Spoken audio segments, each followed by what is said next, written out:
விஜய் டிவியோட ரொம்ப முக்கியமான ஒரு ரியாலிட்டி ஷோவில் ஒன்று குக்கு வித் கோமாளி.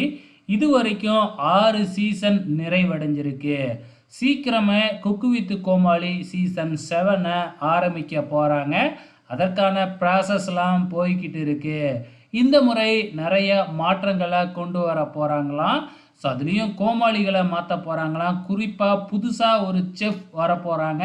ஸோ இந்த செஃப் எந்த செஃப்புக்கு பதிலாக ரீப்ளேஸ்மெண்ட் அப்படின்னு தெரியல.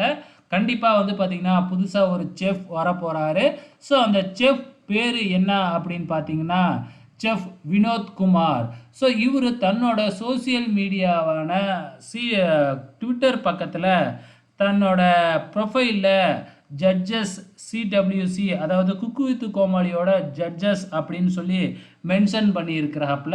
ஸோ இதை வச்சு பார்க்கும்பொழுது இவர் வந்து பார்த்திங்கன்னா இந்த சீசனில் செஃப்பாக வர்றதுக்கு, அதாவது குக்கை ஜட்ஜஸாக வர்றதுக்கு அதிகப்படியான வாய்ப்புகள் இருக்குது. ஸோ அவரே மென்ஷன் பண்ணியிருக்கிறாரு அப்படின்னா வர்றதுக்கு அதிகப்படியான வாய்ப்புகள் இருக்குது. மேபி நெக்ஸ்ட் மந்த் வந்து பார்த்திங்கன்னா இதோட அனௌன்ஸ்மெண்ட் வரும்னு நினைக்கிறேன். பொறுத்திருந்து பார்க்கலாம்.